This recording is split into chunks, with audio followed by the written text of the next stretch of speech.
Alors je vais vous montrer un petit peu donc comment j'ai procédé pour refaire un petit peu le châssis. Donc bon, en fait ce que j'ai fait à chaque fois c'est que j'ai vraiment poncé pour rechercher la rouille, donc tournevis, à la brosse, à la disqueuse avec une brosse métal. Donc j'ai bien à chaque fois donc vraiment recherché les zones où il y avait de la rouille. Bon généralement c'est assez simple, en fait tout ce qui est Blackson d'origine ça cloque.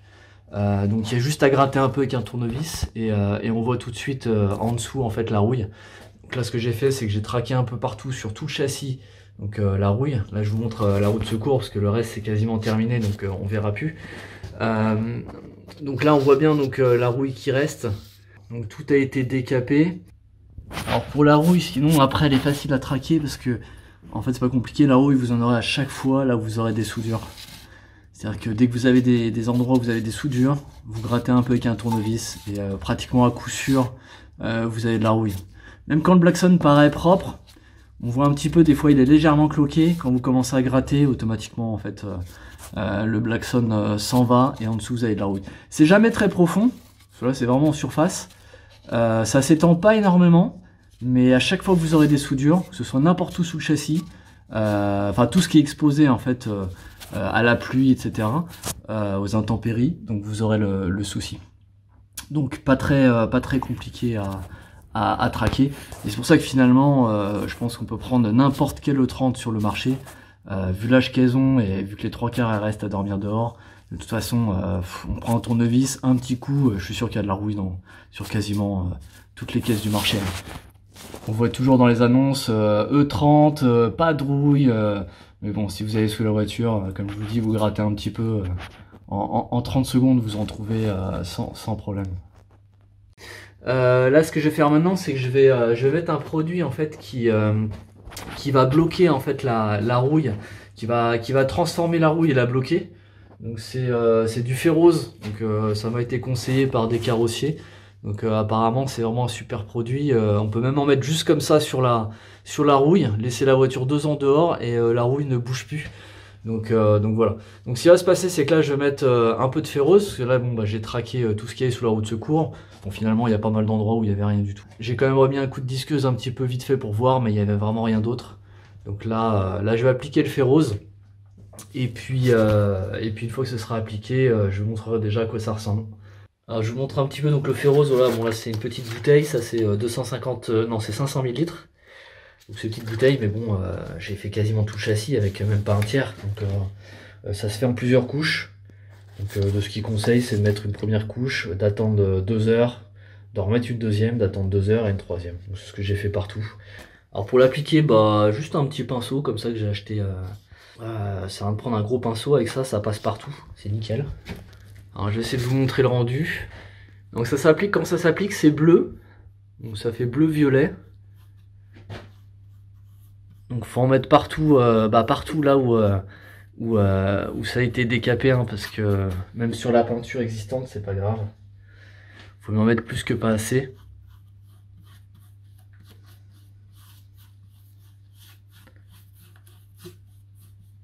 Donc faut pas hésiter. C'est hyper liquide, donc ça s'applique tout seul. Donc, comme c'est bleu-violet, on voit plutôt bien où on l'applique.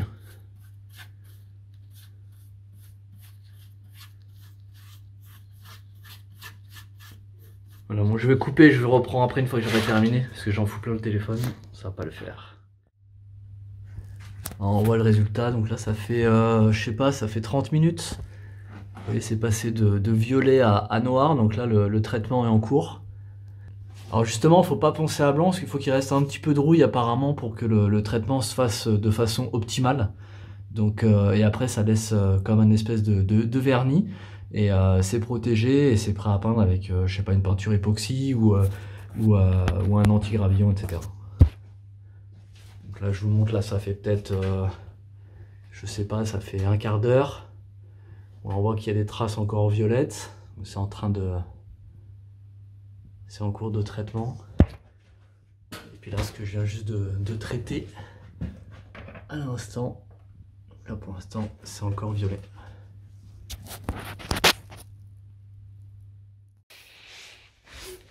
Alors, préparation de la peinture. Donc, désolé, hein, j'ai le masque. Donc, le son, il va pas être, le son va pas être ouf.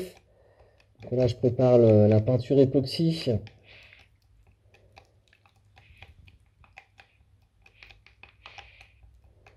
On va mettre ça dans le pistolet ensuite. Alors, pour le pistolet, c'est un Devil Bis.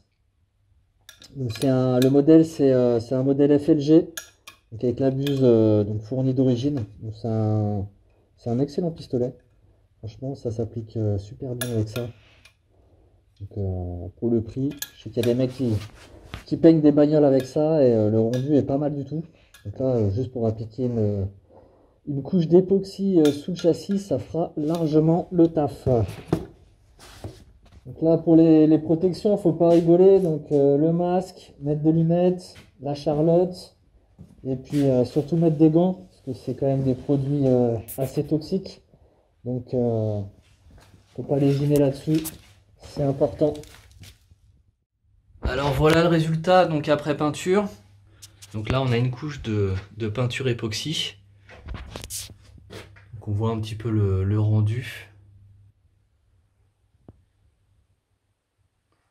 C'est plutôt sympa. Bon là ce qu'il va y avoir c'est que je vais mettre une couche d'anti-gravillon. Parce que le problème c'est qu'il y a pas mal d'endroits où j'avais décapé.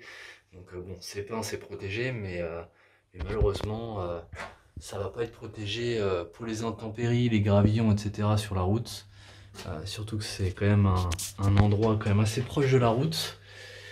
Donc on va protéger tout ça. Donc je vais remettre un petit coup d'anti-gravillon partout. Et ensuite je remettrai un coup de peinture époxy par-dessus, une fois que ce sera bien sec, l'histoire que la couleur soit uniforme, parce que l'anti-gravillon il est un petit peu plus foncé. Donc il est plus de cette couleur là en fait, l'anti-gravillon il est plus foncé, il est plus noir.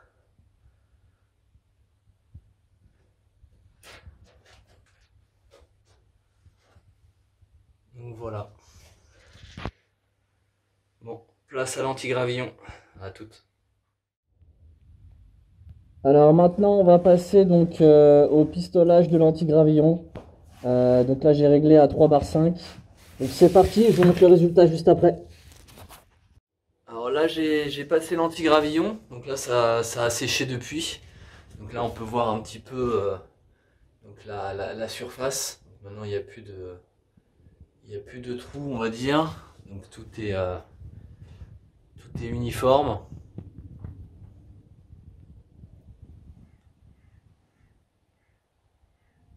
Je sais pas si on peut bien se rendre compte à la caméra, mais on voit bien la différence de teinte. Donc là, c'est vraiment foncé, c'est gris foncé presque noir. Alors que la peinture époxy est plutôt grise. Donc c'est pour ça après je vais repasser une petite couche d'époxy. Donc c'est vraiment pour uniformiser la couleur quoi, c'est plus pour faire joli qu'autre chose mais bon au moins ça sera propre. Ça on le fait qu'une fois donc autant le faire le mieux possible. Voilà donc je sais pas si on va bien voir. Voilà.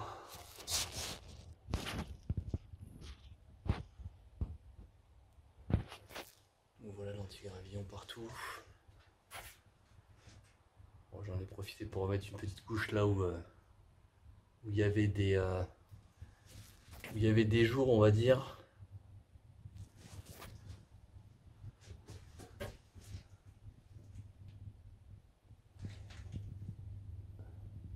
Donc voilà comme ça c'est plutôt clean.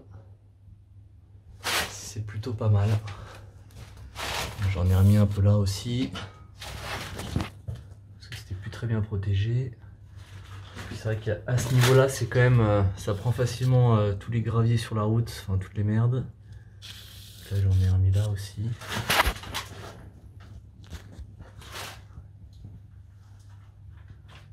Et voilà. Je fais déjà le principal, c'était de pouvoir surtout en fait remettre le réservoir, donc un réservoir neuf. Remettre donc tout le berceau arrière. Donc il y a un berceau donc qui va être remonté là, donc là dans la foulée. Donc il a été décapé, il y a des renforts qui ont été soudés, etc. Donc on va monter tout ça, tout a été repeint, tout est à neuf. Les bras pareil neuf. Tout va être monté donc en style en bloc polyurethane. Et puis voilà, il va y avoir des combinés filetés, donc pour l'instant il y aura juste l'arrière. Donc pareil, toute la partie en fait vraiment sur les côtés bas de caisse. Donc là ça j'ai pas traité pour l'instant. Donc ça va vraiment être fait après quand je vais attaquer toute la partie carrosserie. Donc voilà. Je voulais vraiment me concentrer, c'était vraiment sur cette partie-là. Parce que ça, une fois que c'est remonté, j'ai plus envie d'y toucher. Alors que voilà, les autres parties, les bas de caisse, etc., c'est facilement accessible sans rien démonter.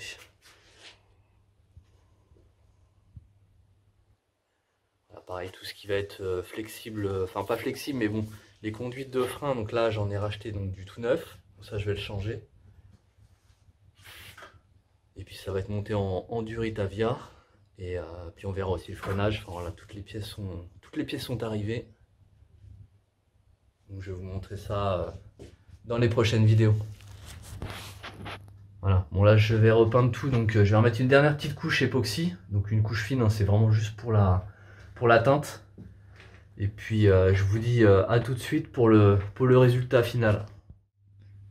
Alors voilà le résultat final.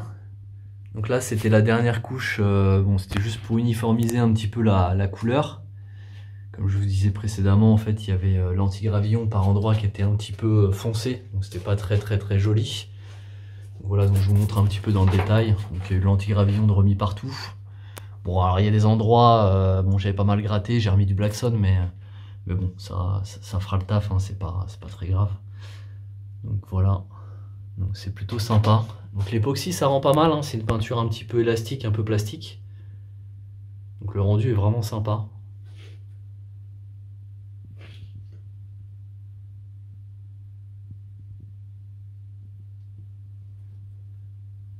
Bon là au moins il n'y aura plus d'infiltration de flotte. Donc j'espère que ça va tenir dans le temps. Je pense que c'est quand même protégé pour une bonne dizaine, voire vingtaine d'années. Mais bon, on verra, ce sera la surprise. Donc là, ce qui va rester, c'est que je vais glisser donc, dans tous les trous, tous les recoins. Je vais mettre en fait de la cire corps creux. Donc là, je vais en mettre après.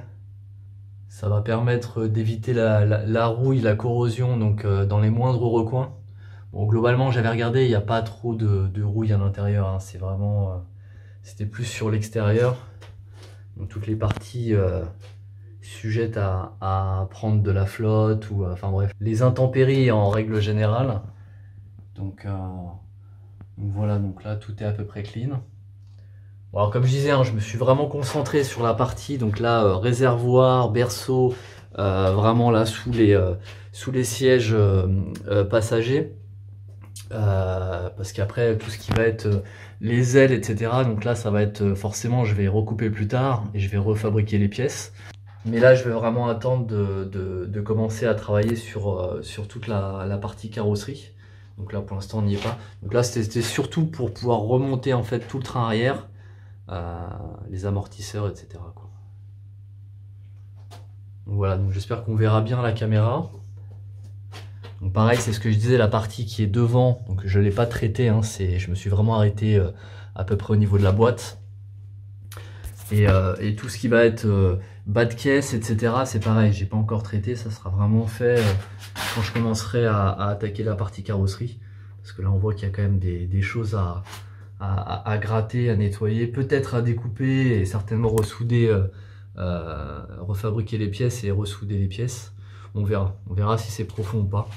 Si c'est pas trop profond, c'est pas grave. Mais si c'est profond, effectivement, il y aura un peu de boulot. Mais bon, déjà le gros, c'était le train arrière. Donc là déjà, je vais pouvoir la reposer sur ses roues pour l'instant. Et ça va permettre d'avancer sur la partie swap. Parce que comme j'avais expliqué, donc là il y a en fait mon ancien bloc qui est dans ma 330 pour l'instant. Donc c'est un M54 B30 turbo. Donc qui va prendre place dans cette 30. Donc avec la boîte ZF5, il va y avoir un pont autobloquant d'M3 3 litres que je remets en fait dans un pont de 230 324 TD. Donc tout ça, j'ai les pièces. Il n'y a plus qu'à. Donc il y a encore du boulot, mais ça avance doucement mais sûrement. Voilà. Voilà, l'épisode se termine. J'espère que ça vous a plu. La suite dans le prochain épisode. Donc il y a pas mal de choses en cours, j'ai pas mal de projets, ça continue. Donc là, il y aura les vidéos sur le montage du train arrière, du pont, des cardans 234. Donc il y a des modifs, des adaptations, les disques 2Z4 3 litres, les étriers, etc. Enfin bref, il y a beaucoup de choses qui vont arriver. Sur ce, merci à tous et la suite au prochain épisode. Ciao, ciao!